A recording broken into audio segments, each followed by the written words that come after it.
conversation that we had to start the show was talking about LeBron James potentially joining the Nuggets and tying that in with Peyton Manning when he signed with the Broncos. And you have a better national scope on everything. So I want to ask you, was Peyton Manning signing with the Broncos the biggest free agent signing in NFL history? There's some other ones like Reggie White going to the Packers, Drew Brees going to the Chargers. Tom Brady to the Saints. Tom Brady to the Saints, and then you have Tom Brady to the Bucks. But here in Denver, we view Peyton as the number one free agent signing in the history of the NFL. Do you agree with that? Well, not necessarily. I mean, I played with Reggie when he left Philly to go to Green Bay. Reggie was in his prime. I felt like when Peyton went to Denver, he was on the other end of his career. Now, he obviously had a great year there in Denver and won a Super Bowl, but I felt like the defense kind of pushed him across the finish line. But the name value is as big a name that's ever been traded, like that. Free agent signing, biggest name probably. But, yeah, I mean, Reggie and Tom Brady were still very much Reggie was still the most dominant defensive player in the league at that time. LT was slipping just a little bit at that time in 93. So I would say Reggie was still probably number one. Drew Brees was never Drew Brees in San Diego before he went to New Orleans. But I would say Tom Brady's probably top 2 or 3 free agent signings of all time in any sport. Mm-hmm. Yeah. I do have to remind you that Peyton did have the most prolific offensive season ever after signing with the Broncos. Yeah, he did. And I don't want to dismiss that. The offense was wild because it was so much of the short game. They threw more screens and hitches and things like that. And I'm not mitigating Peyton's effect. I mean, he calls the plays. He helped design the offense, but I mean, it seemed like it was unstoppable when he was there. Do you remember there being like worry about that injury nationally, that he wasn't going to be able to kind of come back and be the same quarterback after that? I think so. There was some of that. I mean, Andrew Luck had taken over. I think it was 2000. I mean, the years kind of run together. Maybe it was 2011. It didn't look real promising. I know Adam Gase was, I think, in Denver at that time. A very bright guy. Like, he helped, install it. But it was like, honestly, that at that time, there was a lot of college football that was coming into the NFL, and the NFL was digesting a lot of the no-huddle, quick game, and Peyton just was so good at operating the whole thing. Yeah, I'm curious what you think about that style of offense today.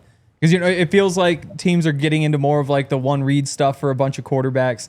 Do you think that there's like a turning point in there for those sorts of like the Peyton Manning style of offense? Can that still – can it still work? It could obviously still work, but – is that something that teams could try to implement, or is that just too complex to be trying?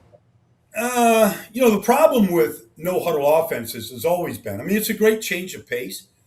But, when Chip Kelly came to Philly in 2013, he ran his Oregon offense.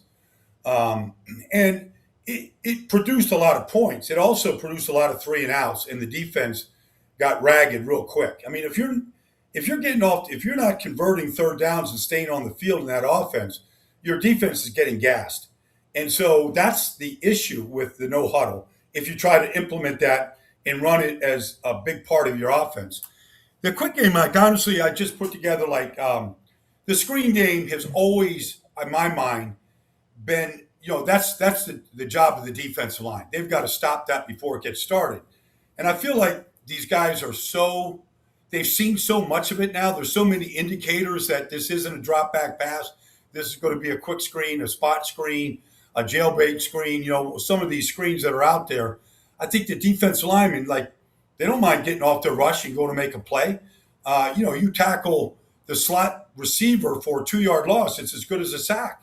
You're going backwards. And so I feel like the defensive line has gotten a lot better at recognition of some of these plays. Baldy, I want to ask you about the article that Seth Wickersham dropped over at ESPN yesterday, which was incredibly detailed. And I want to ask you the parts about Sean and his ability to motivate in unique ways, like having oxygen tank games. We know about bat games that he's had as well, but then also bringing in armed guards with a Lombardi and all the money. Is that something that coaches do around the league often, or to the extent that Sean does it, is it a unique thing to him and maybe just a couple of coaches? Well, I feel like when I listen to Sean and I hear these type of stories, like I can't help but think of the influence Bill Parcells had on him. He sounds like Parcells. His inflections sound like Parcells. So, like, Parcells, when he was with the Jets, it wasn't uncanny for him just to put a gas can, like an empty gas can, in front of a locker of one of the players that he felt like, just wasn't giving it everything he had. Like he was just a master at that kind of stuff. And I feel like, literally, I mean, I can tell Bill and everybody that's been around him, whether player, coach, GM. I mean, you go to the Giants right now and you start asking around in the building about Parcells stories. They all have them, everybody. And I feel like a lot of that, and I'm not saying Sean isn't unique or these aren't his own thoughts, but I feel like he got a lot of that from being around Parcells in Dallas. And I think it rubs off on a lot of the coaches. And I think, everybody needs motivation. Everybody. And there's different ways to do it. And it could be symbolic. It could be, bringing the armed guards in and protecting the trophy. Like all that stuff, I think, collectively sends a good message to your team. And the good ones are always finding new ways. Like I remember when Sean was in New Orleans, the Giants are going to Greenbrier this year in West Virginia. So I went out there to see the Saints play in Greenbrier, and like he had Navy SEALs there that year, and they were training going up this one death march of a hill in Greenbrier, and Sean was training with them. And it was just a reminder, like, if you think you have it tough, go listen to a Navy SEAL talking about being a sugar cookie, in Hell Week, and then maybe you won't be complaining as much about what we're doing. So I feel like motivation is a big part of what good coaches do. You mentioned, how Drew Brees wasn't Drew before he got to New Orleans and started working with Sean. I'm curious, like, by the end of that, it was very clear that Drew had mastered Sean Payton's offense. It was like connected brains on the field. How long do you think that took, for them to truly unlock that? Well, I mean, Drew was, he was a first pick of the second round by the Chargers. Doug Flutie came in there. He replaced him during the season one year. I had the shoulder injury. Phillip Rivers was drafted. Couldn't pass physical in Miami. Ends up in New Orleans. So, there was 4 years of Drew Brees in the NFL and some real success too. But there was the injury. There was, moving from one team to another. They came right there after Katrina together. I felt like it happened pretty quickly. But to master it, to say that you master it, I would say probably takes a couple of years. Probably took them a couple of years where they were, they had one brain, that worked in sync with each other. Now, like this is just on the outside looking in. I don't have access to Drew and Sean sitting down and telling us that. But I would say it probably took a couple of years before he really started thinking, because, these quarterbacks, whether it's Brady, Drew, Aaron Rodgers, like these guys, they do everything. They do the run game. They're looking at the box. Is it a light box, heavy box? What down and distance? We're calling 3 plays in a huddle. Which one we flip into the protection here? Like they're doing all this at the line of scrimmage. And so that never happens quick for any. I don't care who the quarterbacks. That doesn't happen quick. You need to play a lot of football before you start, and before you can make those kind of decisions at the line of scrimmage. Do you think changing play callers, going from Sean to Davis Webb, can put a wrench in that connection? You mean a wrench like kill it between Bo and Sean? Or, yeah, I mean just stunt it. Stunt it. Yeah, either way. I hope not. I don't know, honestly. Mm-hmm. Like this is one of the question marks. Here we are a month before the season. One of the question marks I have, like I'm still, we've talked about this before. I'm still kind of scratching my head what Sean's thinking about. But because there are some guys in this league, like Sean Mannion in Philadelphia now, and and Davis Webb now in Denver. Like some of these guys with paper thin resumes, but former players that were around a lot of great coaches while their time in the NFL, and really for Dave's going all the way back to being with Cliff and Texas Tech. Like, is there something about that it's kind of wait and see?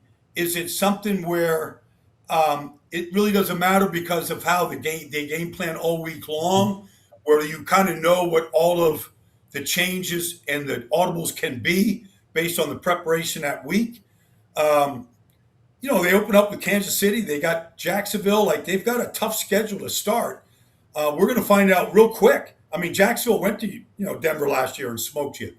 So, I think this thing has a chance of, we might know something real definitively about the question, whether it's a wrench, by the end of September this year. Yeah, I agree, Baldy. And before we get out of here, I got to ask you about the SAC Summit. A few questions with it.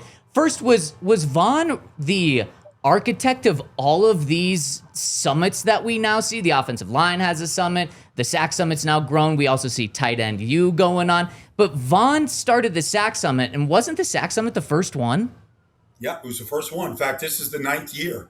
I think it's the 8th year for Lane Johnson and Duke Manyweather for the offensive line masterminds.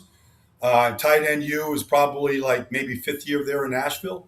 But Vaughn started, and it's really, honestly, it's just such a testament to what kind of, like, he does not, like, trade secrets don't exist with Vaughn. Like, if he can help out a kid, he's going to, like, I remember Nolan Smith, a young player in Philadelphia, literally following Vaughn around last year at the SAC Summit in Vegas. Like, I remember Milton Williams got a second contract with New England after spending his first 4 years in Philadelphia. And Vaughn couldn't have been the bigger supporter and champion the cause of Milton Williams getting paid. Like, he wants to see these guys succeed. And if he can share some wisdom with these guys, he does it. And that's kind of how it all started. And not everybody is wired like that.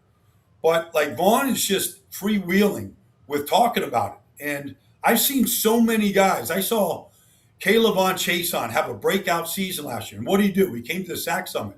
He was in the discussions, the film study, out there on the field. And it doesn't surprise me to see him have a breakout year last year and kind of get rewarded for it. So I'm looking at some young guys. They've got a bunch of rookies, Ruben Bain and Akeem Mesidor, Malachi Lawrence. They're all coming this year. I'm kind of anxious to see how they kind of take to the veterans and to what Vaughn has to say this weekend in Vegas. Man, awesome insight on Vaughn, Baldy. I'm going to ask you this question next week as well, but I want a temperature check right now. Where do you think Vaughn's playing next year? I know, I think it came out pretty recently that he went to Washington instead of Seattle because of Jaden Daniels, and obviously that didn't work out. Like, I feel like there's a place for him, especially with the question marks around Cooper right now. I feel like there's a place for him right in Denver. And I don't think anything would make him happier than going back to Mile High. I love it, and I know Broncos country's going to love it. Baldy, enjoy the SAC Summit. Stay a little cool this weekend in Vegas, and we look forward to getting the updates from you next week. I look forward to it, guys. Have a great weekend. I'll talk to you next week. Right See you, on. Baldy. That's the legend Brian Baldinger joining us on the Xfinity mobile call-in line. Xfinity, imagine that.